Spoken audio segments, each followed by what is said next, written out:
Aloha, I'm going to walk you through the Hawaii State Legislature's website as of the 2020 session. The reason I'm telling you about the date of this video is because the Hawaii State Legislature often does tweaks to its website between sessions.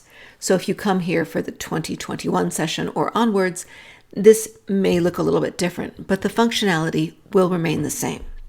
The legislature has done a fantastic job over the years of making its website packed full of information and increasingly user-friendly.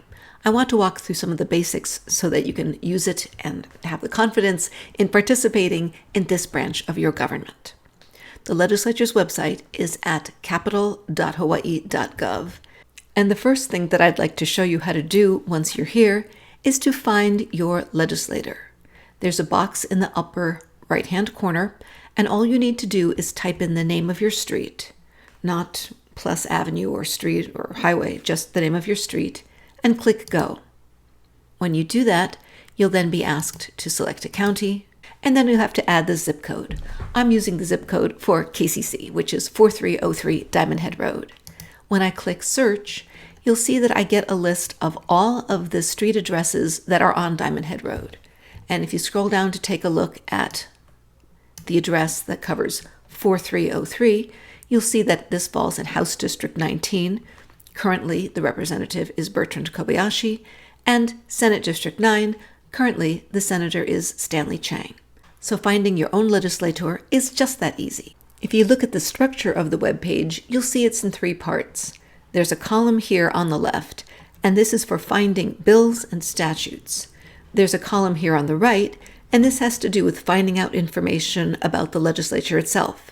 Then there are activities you can do in the center, including finding out more information through the FAQ pages or help pages, and using these buttons to submit testimony, register to receive notifications about specific bills, and find out videos that you can look at about the legislature's activities. Let's first start here on the right-hand side and take a look at the information about the legislators. Clicking on this top link here that says Senate will take you to the Senate's homepage. Here you will find all the information about the Senate, including who the Senate president is, who the members are of the leadership, the president, the vice president, the majority leader, etc.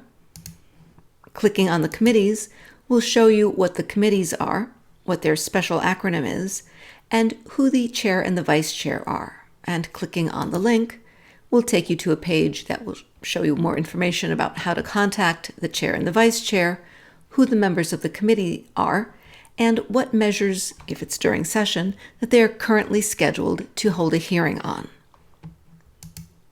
The Senate website also contains interesting information, including the Senate rules, which sets forth all of the rules that regulate the Senate for this specific session. If you ever want to do a deep dive into the Senate, reading the rules is a great way to go, but it's a little heavy lifting for your first time out.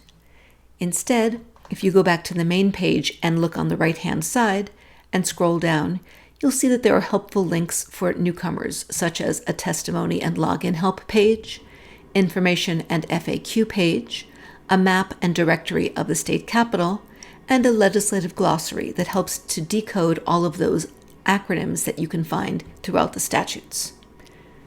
Going back to the right-hand side, clicking on the second button, the House button, will give you the same type of information that you saw for the Senate, but for the House, the leadership, the committees, the representatives, and the House rules. The last button that I want to show you on the right-hand side is the Archive link. Clicking on this gives you information on bills going all the way back to 1999. As long as you have the bill number, you can find out testimony, various versions, etc. Now we're going to take a look at the left-hand columns. This is how you find bills. In the top box, you would find a bill by putting in a bill number. No spaces, just SB and the number or HB and the number. This takes you to what we call the status sheet. The status sheet contains a version of the bill. It tells you a little description of the bill. It tells you which committees the bill is referred to, And this little section in the middle, which is technically the status sheet itself, tells you where it is in the process. On the right-hand side, if there were different versions of the bill, committee reports, or testimony, those links would be here. So that's a great box to use if you have the bill number. If you just have a keyword, you're going to have to be a little bit more of a sleuth. This is not as great a search as a Google search, so you're going to have to be a little more patient. But if you put in a keyword, you'll be able to scroll down until you see entries that begin with either HB for House Bill or SB for Senate Bill. And you can scroll down reading this little description until you get to the bill that you think that you would be interested in. So I'm going to click on this one, and when I do, I'll see something that should look familiar to you. This is another status sheet.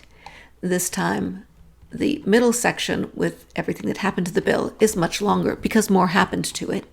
And on the right-hand side, you'll see the different versions of the bill, the committee reports, and the links to the testimony. So those are two ways to do your research on finding bills at the Hawaii State Legislature. This last section, the middle section, is the biggest because this is the section that is devoted to the public. It will give you general information and an FAQ page. There'll be a separate help page for creating an account, and then you'll see 9 key buttons here. Notice that they are in blue. There's a link at the top to register, and once you've registered, you would just come back either that session or in subsequent sessions and sign in. And once I sign in, you'll notice something happens. You'll notice the top 3 have turned orange. This means they're now active for me, so I can do things that I couldn't do before. If I know of a bill that is currently set for a future hearing, I can click this Submit Testimony link, and it will take me to a page where I can submit my testimony. I would type in the bill number here. It would tell me what the bill is, just to make sure I have the right one. It would allow me to select whether I support, oppose it, or submitting just comments, if I'm going to be present, if I'm representing myself or an organization, and then I can either upload a document I've already written about the bill, or I can just submit my testimony right here and click Submit. So they try to make it as easy as possible for you to do this. You just have to realize that if the bill is not set for a hearing, you can't submit testimony. The Submit Testimony button simply won't work for you. Hearing notifications is not quite as useful if you want to get all of the notifications from a specific committee. You can click the button, and I'm going to click off this because I really don't want to get all of them. I will get all of the hearing notices. That's not as useful as this last one, which is measure tracking. If there is a specific bill that you want to follow, you can create a list and add a specific bill to it. I'm going to add that bill I just looked at, 2120. And then every time it's coming up for a hearing, I'll get an email sent to me so I can submit testimony, because there's a very limited window of time after a hearing is announced that you can submit testimony. So they have made it very easy for you to do it in a timely way. I'm going to let you come back and take a look at some of these other buttons. I just did want to point out one more thing though. If you're looking for upcoming hearings, because sometimes it's frustrating if you want to submit testimony and you keep looking up bills that aren't set for hearings. If you click on this hearings list, it will give you a list of the committee. Here it says AGR for agriculture, CPH for consumer protection and health.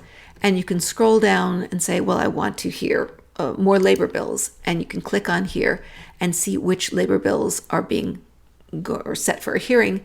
And by clicking on the bill itself, you can see the bill, and then you can take the number into the testimony section of the legislature's website and submit your testimony. So what I advise you to do now is to come to the legislature's website, Capitol with an ol.hawaii.gov, and explore for yourself. This website looks simple. It's basically just one page with lots of links on it, but it takes you to a wealth of information that you, as a citizen, deserve to know. Enjoy your exploration of the Hawaii State Legislature's website.